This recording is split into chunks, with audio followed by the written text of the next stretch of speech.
Conversation ended. The next public comment section, which is the second public comment of the night, during that comment, somebody Zoombombed the meeting and made anti-Semitic comments. Very upsetting. We had a lot of people in the room. We had members of the Jewish community in there as well. It was very upsetting and disturbing for everybody involved. What was your reaction when that came across the screen? Startled at first, didn't know really where it was coming from, but quickly, been doing this for a few years, so the Zoom bombs aren't new, so quickly realized what it was, and we had shut down the Zoom feed right away.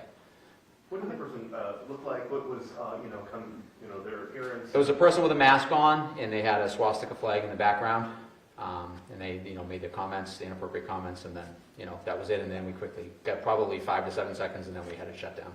So this person was in the Zoom meeting for presumably the entire meeting? I don't think so. People come in and out during the Zoom meeting, so I don't think they were there the whole night, but probably towards the end, I would say. How do we monitor those things to prevent these things from happening again? There's a bunch of different ways. I mean, you can lock out the audio and the visual, the video of everybody.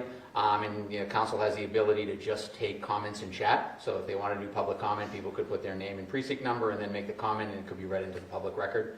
And that's one way to handle it. I think moving forward, that would probably be my recommendation. Just your reaction to having something like this happening, and what the message is to the wider Winthrop community. Hatred has no home here. We don't tolerate in Winthrop. I've been here a year and a half. It's one of the things that drew me. This is a great community. It's a diverse community. We've had a horrific event that happened here in 2021. The community, rallied around and really dealt with it correctly with these two gentlemen. Council President Lettieri and our Police Chief Delahanty. They did an amazing job back then.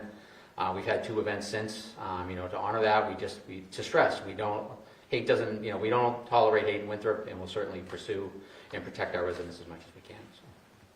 Has anyone reached out about how upset they are, or have you heard from anyone in the community? Not personally today. We've had a bunch of people in the room last night, and there was a lot of discussion after the meeting. And we've got some events coming up. We're certainly the lighting the menorah in Crest Ave Park this coming Tuesday, the 12th at 6 p.m. We're going to ask all the community to come out for that event. I think it'll be a great event. We worked with the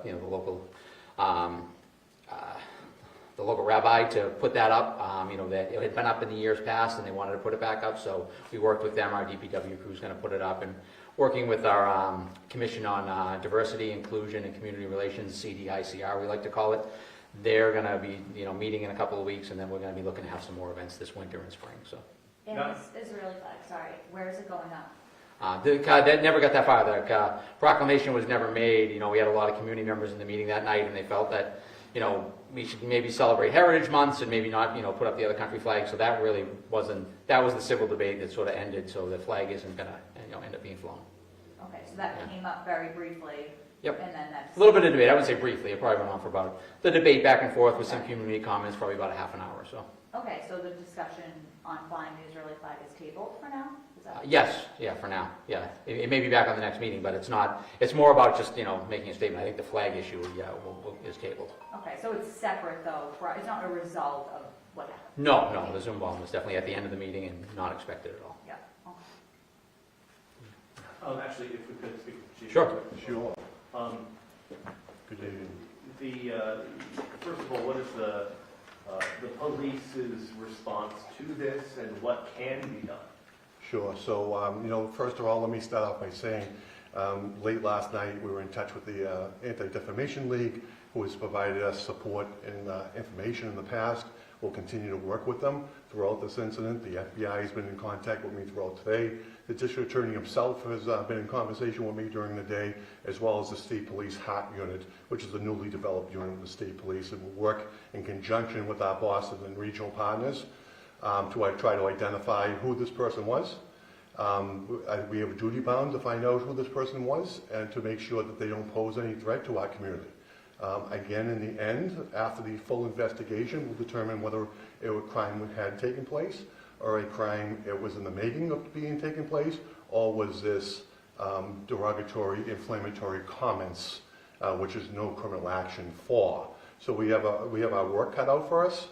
We've been in touch with the temple late this afternoon, and the membership of the temple, to make sure they feel secure and safe in this community, and we'll provide enhanced security measures for their events that are coming up this week and next week as well. We have a very tight-knit a loving community. You shouldn't judge us on the incident, but certainly judge us on our reaction to the incident. And I think Winthrop has known us to react very well to hateful, derogatory, insightful incidences, and they can count on us to do a fair, thorough, impartial investigation on this one. And you were the chief in 2020, so to see this happen, a couple of years later, what went through your head? Certainly, I think it brings you back to 2021, and it certainly, my job is to make sure an incident like that doesn't happen, or is not in the making of happening, and that's how I feel today. I'm very committed and very concentrated, and reaching out and getting our regional, federal, state, and regional partners involved to assist us. They bring resources to the table that Winthrop doesn't have. The state police brings a unique set of tools. The FBI brings another unique set of tools. And the district attorney is always there to support us, but also there to make sure we're doing a thorough, fair, and impartial investigation. Other communities have a heightened alert because of this upcoming events for Hanukkah. You yourself in this town do have the menorah lighting, I believe, next Tuesday, correct? Next Tuesday. Are there any threats that you're aware of so far, and what the police response is going to be to make sure that everybody's safe? There is no active threats that we're aware of. We do monitor threat behaviors in the Commonwealth and outside the Commonwealth through the Boston Regional Intelligence Center, as well as the FBI on an hourly basis sometimes. And nothing has been identified as a threat to the town of Winthrop or to any of the surrounding communities. But we will have enhanced security, which would normally have taken place even without this incident because of what's going on in the world at this particular moment. Any indication as to whether or not this person was a local to Winthrop or outside of the community? As the town manager indicated, the person was masked. Again, screen names can be changed, it can be augmented. We're more interested in the technology aspect of this investigation. I don't want to go into great detail of what we're looking for and how we're looking for it, but we're doing a thorough and complete job in that respect. Obviously, the fine line between First Amendment here and what it constitutes a crime. What potential crimes would you consider this if it was a threat directed at a person? Well, certainly we have the anti-terrorism statute that we could rely on. You have threats to commit crimes, potentially, again, identifying the person and finding out what hate he has in him and how close he is to carrying that hate out is the analysis we do on a lot of cases. This one has gotten the media's attention for sure. But that's the analysis that has to be done to make sure this community is safe and any other community is safe, whether the person's here or in another state or another country. So too soon to discuss possible charges? Absolutely, way too soon. We'll certainly work with the district attorney's office as we start to uncover and reveal information. Thank you. And then, how many people were in this meeting, roundabout? In the meeting, there were 9 counselors, and there was probably 25 people in attendance, and then another half a dozen or so to a dozen on Zoom. And then as a council president, what was your reaction? You're probably used to a lot of these Zoom meetings, as we've all gotten used to in 2020, and different discussions and everything. What was your reaction when you saw this happen? It was shock, right? It's such a brief period of time. It seems like it was a lot longer than it was, but like the town manager said, it was probably 5 or 6 seconds, but it was just complete shock. You're going through a meeting, there's several discussions throughout the meeting, several comments made, public comments, Zoom comments, and then to have that just pop up, it's utter shock, and I applaud the town for just taking it down so quickly. What's the message from the town council to the wider community? A lot of people are really upset by this. No, and they should be. It's a very upsetting event. I think we're a very close, tight-knit community. And there is, as town manager said and police chief has said, there is no room for hate here. And I hope we're not a unique community in that thought. We say it like that's something fantastic to say, and that should just be normal conversation. There is no hate. There is no room for hate in Winthrop. And our community is very close-knit, and we stick together in everything. But, a lot of parents are now having to have a very tough conversation over the dinner table tonight about this because children are watching when this happens. What's the message to them? We ask them to let us do our jobs, to let the police do their jobs. We will keep them safe. That is our job as citizens. That is our job as elected officials, and we promise to uphold that.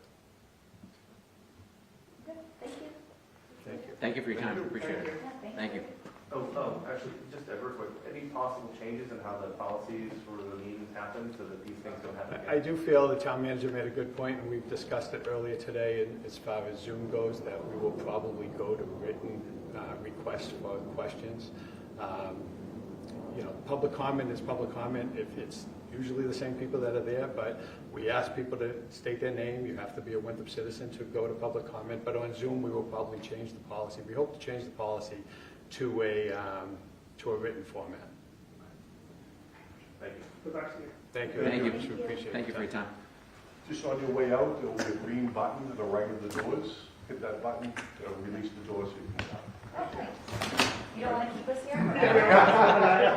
You don't want to be live on TV with us? No, we couldn't.